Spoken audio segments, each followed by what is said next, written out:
diversified culture and culinary experience, filled with endless adventures waiting to be discovered, surprises lurking in every corner, an opportunity to create a memorable experience.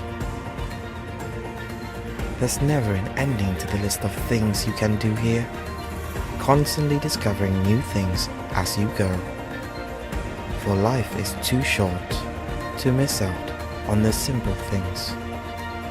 As they say, it's all about enjoying the finer things in life. But of course, life is what you make of it. Rather than complicating it, we choose to make it easier for you, no matter where you are, whether you're playing or working. There's always a way to simplify everything you do. Why take the long road when convenience is at the palm of your hand? No more worries on the hassle of queuing for cash. Keep your wallet and take out your phone.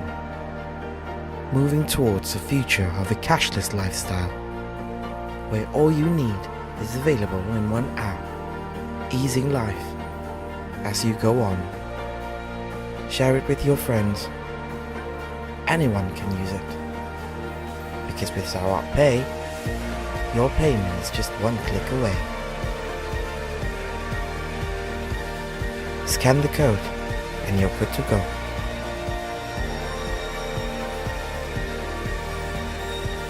As the world is going digital, everything is moving at a faster pace, catering to your needs, providing convenience, making life easier. Sarawak Pay, towards cashless lifestyle.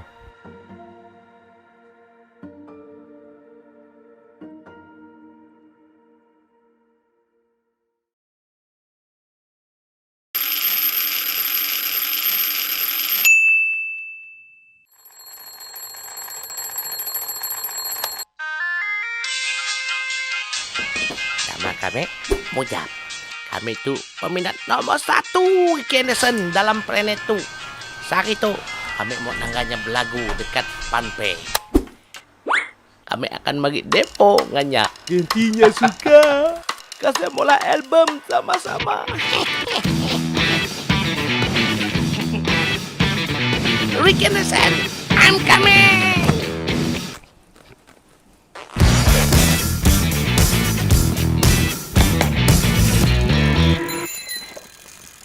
Pulau Sumatera, gunung selindung di kota. Tak gini Jap. Pasar. Kamu dah pampe. Ricky Anderson lagu malam tu. Kedua ke pasar Jap, bayar lebih baik. Nah, tu duit. Lebih baik mulai. Nomor Jap. Upah. Ani ibu upah Jap. Aku ngecup pun kita nadai mak skala upah. Kalau aku minta upah kita. Allah. Tarik.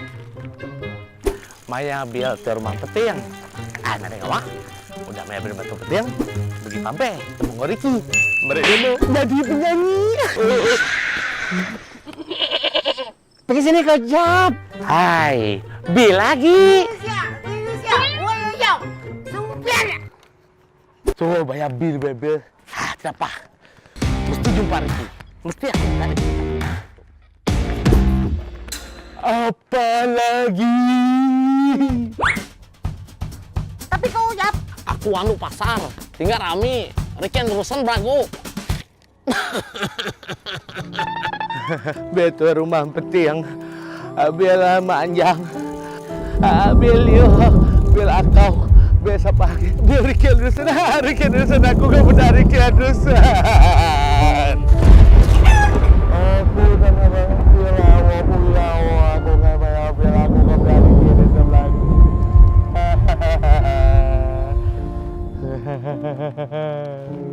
Mengapa aku? Apa nak dibingong kau tu? Sarawak Pay kan ada. Hah? Sarawak Pay? Sarawak Pay. Dengan Sarawak Pay tu banyak benda dapat diperoleh kita. Kita dapat bayar bil api, Bil air. Cukai pintu pun boleh juga.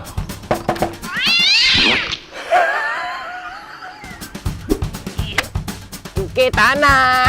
Kita juga boleh top up dengan ngeluar duit di sini-sini ejen BSN yang terpilih. Sibuk ke ATM lagi. Scan jak barcode dengan bil kita ya. Kita juga dapat ngecek bil, mindah duit, ngisi debit dengan kredit dan banyak lagi. Last, tercapai juga lah saat kami menangani Kenderson. Sempat kami pergi demo kami kan yo. Suka juga ngedemo kami. Kami dua pun berkawan kapat. Tambah manis. Si lama lagi album duit kami dua mau keluar dipasangkan. Thank you sekawape. Kita boleh menikmati rebat dengan segera. Scan dan bayar lekat ya goncang untuk ganjaran. Ingat, download lekat ya register. Dapat RM5 percuma. Apa ditunggu lagi? Download Kineto di Google Play Store ataupun App Store.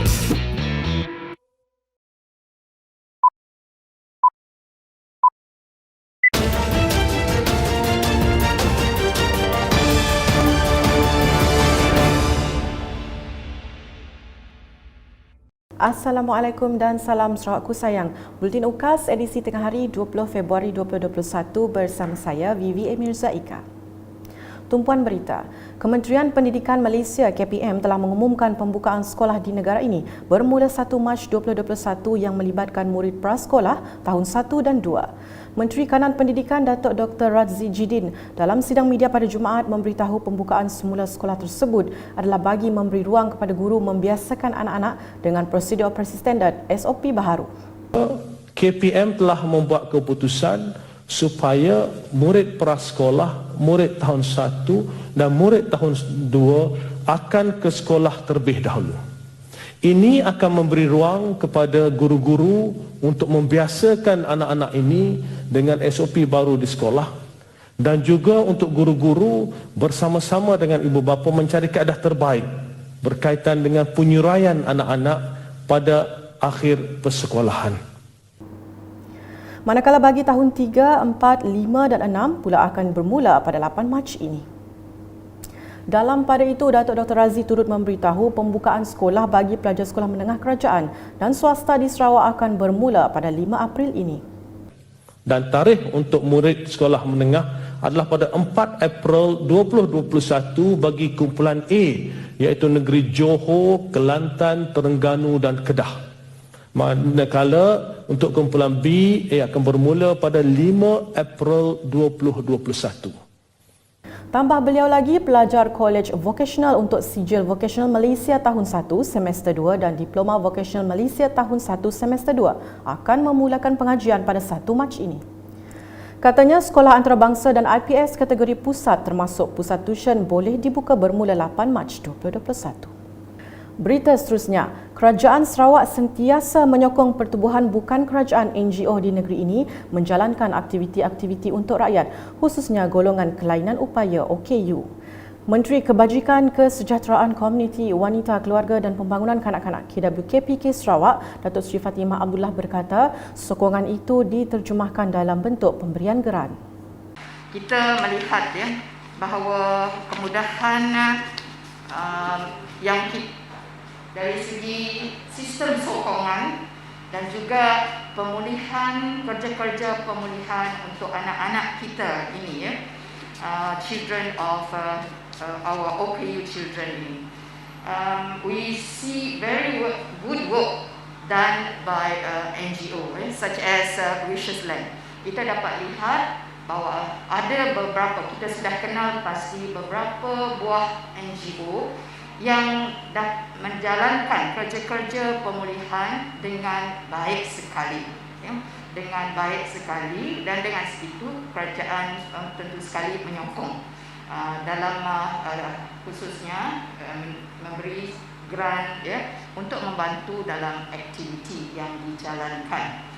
Beliau berkata demikian ketika berucap selepas melawat Persatuan Cerebral Palsy bahagian Kuching dan Samarahan Wishes Land bagi memantau pematuhan SOP pada Jumaat.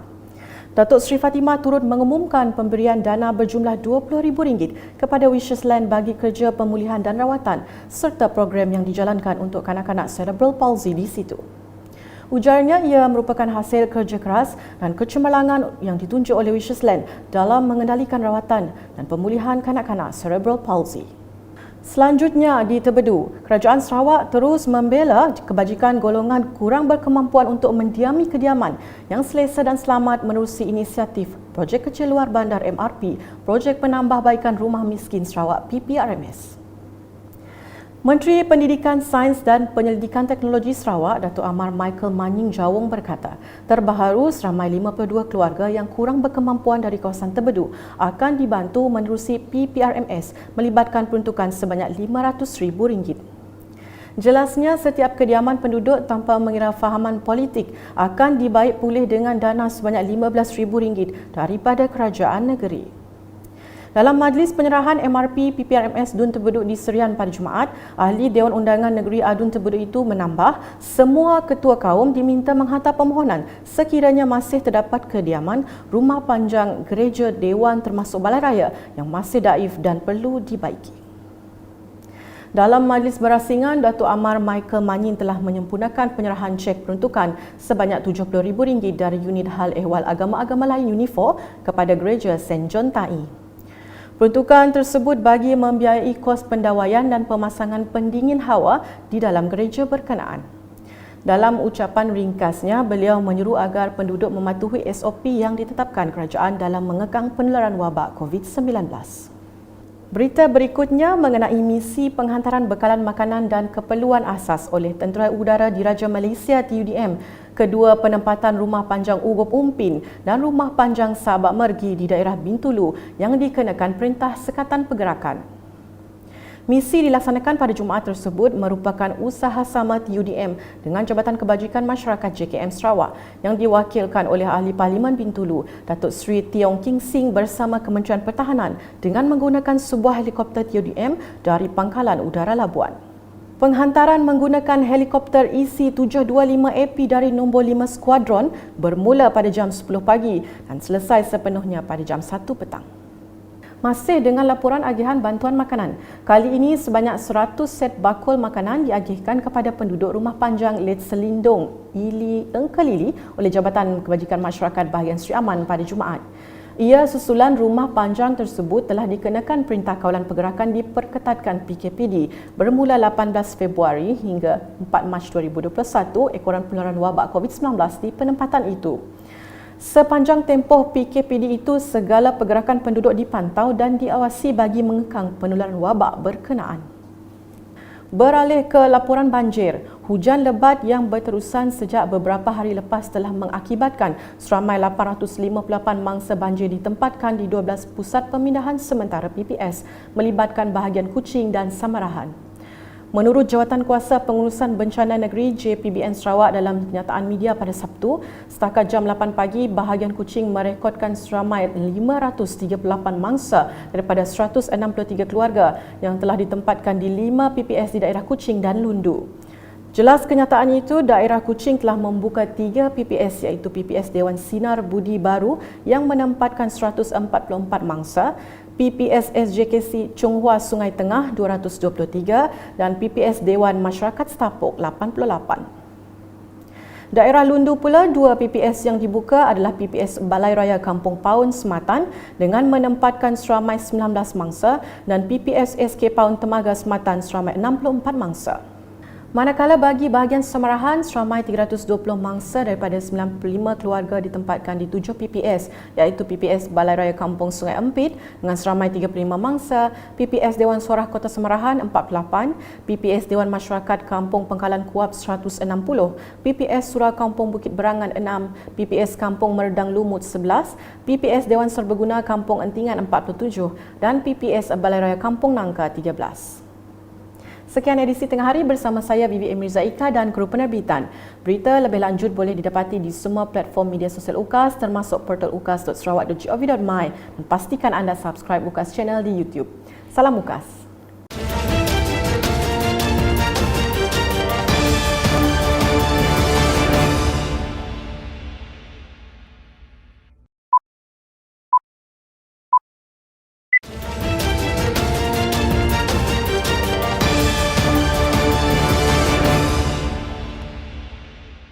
Assalamualaikum dan salam Sarawakku sayang. Buletin UKAS edisi malam 20 Februari 2021 bersama saya Alfaris Cimurin. Tumpuan berita malam, Kerajaan Pusat telah menyalurkan peruntukan sebanyak RM300,000 untuk diagihkan kepada persatuan-persatuan, Badan Bukan Kerajaan NGO, Jawatan Kuasa Kemajuan dan Keselamatan Kampung JKKK dan Persatuan Ibu Bapa dan Guru PIBG di Dun Kuala Rajang. Menurut Menteri Muda Perancangan Bandar Pentadbiran Tanah dan Alam Sekitar Sarawak merangkap Ahli Dewan Undangan Negeri Adun Kuala Rajang, Datuk Len Talif Saleh pada tahun lepas kawasannya menerima peruntukan sebanyak RM200,000 juga dari Kerajaan Pusat. Katanya meskipun menerima peruntukan dari Kerajaan Pusat namun peruntukan melalui projek kecil luar bandar MRP, wakil rakyat juga akan tetap diteruskan serta diagihkan untuk pembangunan keseluruhan Dun Kuala Rajang. Peruntukan untuk JKKK dan PIBG, di mana pada tahun lepas saya diperuntukkan RM200,000 oleh Kerajaan Pusat untuk diagihkan kepada persatuan-persatuan di kawasan N41 saja. Pusat lain memang sudah ada juga.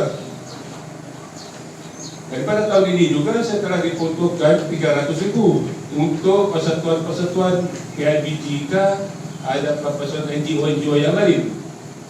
Beliau berkata demikian semasa berucap pada majlis penyerahan topeng penutup hidung dan mulut, thermoscan dan QR Code MySejahtera kepada semua sekolah di zon Tanjung Manis di SK Abang Gesar pada Sabtu. Sementara itu, ketika ditemu ramah, Datuk Len menyeru rakyat Sarawak agar terus memberi mandat kepada Kerajaan Gabungan Parti Sarawak GPS untuk mentadbir negeri ini. GPS, GPS lah merupakan satu-satunya kerajaan yang akan membela nasib mereka di masa yang akan datang. Dan kita sudah melihat bagaimana mereka tidak mempunyai pengalaman dalam mengkabir urus kerajaan dalam masa 22 bulan yang lepas, di mana mereka hilang hala tuju kerana tidak mempunyai pengalaman mengkabir urus negara dan negeri. Oleh itulah kita mohon kepada warga Sarawak menggunakan peluang untuk memastikan kerajaan GPS ini akan terus mentadbir. Pada majlis sama, Datuk Len turut menyampaikan cek kepada semua 37 JKKK di zon Tanjung Manis berjumlah keseluruhan RM39,000. Berita seterusnya, projek pembinaan Jabatan Batang Lupar tetap dilaksanakan seperti yang dirancang. Menteri Muda Infrastruktur dan Pembangunan Pelabuhan Sarawak Datuk Julaihi Narawi memberitahu pihak kontraktor sudah memulakan kerja-kerja peringkat awal pembinaan projek jambatan tersebut bermula 7 Januari 2021.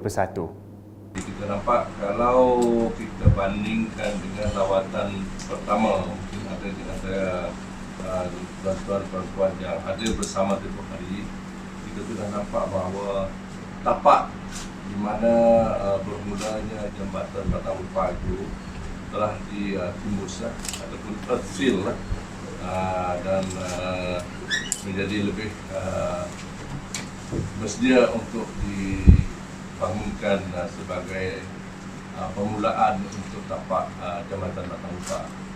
Jadi cuma yang saya nak tegas di sini bahawa inilah kerja-kerja yang berada di peringkat awal dan kontraktor telah menjelaskan bahawa mereka telah memulakan dan cergas kerja-kerja di tapak lapangan.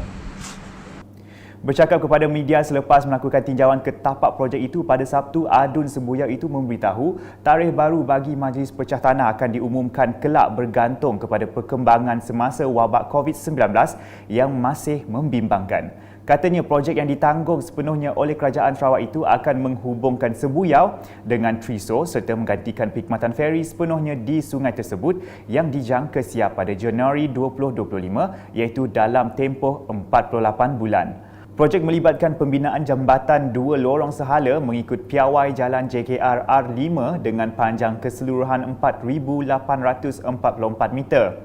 Beliau dalam pada itu mengakui cabaran yang dihadapi pekerja sepanjang menjalankan proses pembinaan dan turut mengingatkan pihak kontraktor agar sentiasa mengamalkan garis panduan yang ditetapkan agar risiko COVID-19 dapat dikurangkan di lapangan.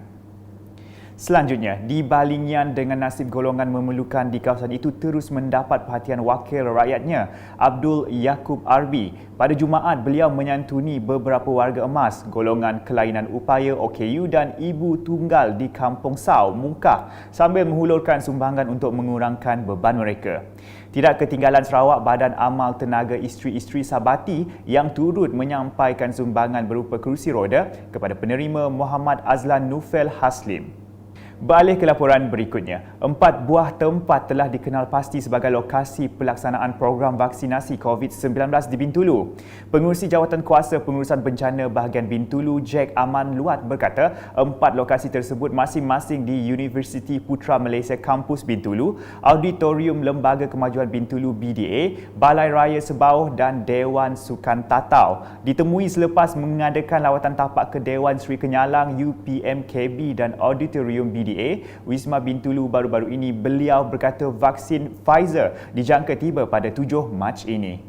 Katanya kumpulan pertama yang bakal menerima suntikan vaksin tersebut merangkumi petugas Barisan Hadapan Kementerian Kesihatan Malaysia KKM, anggota keselamatan, Jabatan Kebajikan Masyarakat JKM, Angkatan Pertahanan Awam APM dan Jabatan Sukarelawan Malaysia Rela. Satu pasukan bergerak juga telah dibentuk bagi memberi penerangan dan pemvaksinan kepada penduduk di kawasan pedalaman yang sukar diakses sambil menambah perkhidmatan doktor udara juga mungkin digunakan bagi tujuan tersebut. Manakala di Betong, peranan Ketua Masyarakat dan Ketua Kaum KMKK amat diperlukan dalam memastikan komuniti terutamanya di kawasan Rumah Panjang dan kampung bebas dari jangkitan wabak COVID-19. Malah KMKK juga harus sentiasa peka dan prihatin dengan isu semasa selain perlu berani menegur sekiranya komuniti di bawah jagaan mereka mengingkari pematuhan prosedur operasi standar SOP yang telah ditetapkan. Perkara itu menjadi fokus utama Taklimat Pejabat Daerah Betong semasa program Kepolisan Komuniti Khas bagi KMKK Daerah Betong 2021 Siri 3 yang diadakan pada Jumaat. Taklimat juga memberi penekanan terhadap SOP bagi upacara kematian dan proses pengebumian serta majlis sosial kerana ia merupakan antara penyumbang utama kepada penularan jangkitan COVID-19. Berita berikutnya, sebagai menghargai petugas Barisan Hadapan di Pusat Kuarantin Infra Kota Samarahan, Kolej Revisia dan Bilik Gerakan Taman Univista, Majlis Islam Sarawak MAIS melalui tabung Baitul Mal Sarawak TBS, cawangan Samarahan tampil menyumbangkan makanan.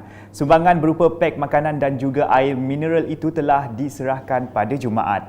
Sumbangan itu juga bertujuan mengeratkan hubungan dalam memperluaskan lagi penganjuran aktiviti kebajikan dan keagamaan TBS. Seterusnya di Lundu, Pusat Pemindahan Sementara PPS Kampung Paun Temagai yang menempatkan 23 buah rumah yang terkesan banjir kilat telah ditutup. Ia selepas paras air di rumah mangsa-mangsa banjir yang dinaiki air sejak Khamis akibat hujan lebat kembali surut. Terdahulu, Pegawai Daerah Lundu Gustian Durrani bersama Pegawai Angkatan Pertahanan Awam Daerah Lundu, Rabuan Zulkefli berkesempatan menyampaikan kit makanan sumbangan Agensi Pengurusan Bencana Negara Malaysia (NADMA) kepada mangsa banjir di PPS tersebut. Sekian edisi malam bersama saya Al-Faris Jemuri dan kru penerbitan. Berita lebih lanjut boleh didapati di semua platform media sosial UKAS termasuk portal ukas.sarawak.gov.my dan pastikan anda subscribe UKAS channel di YouTube. Salam UKAS.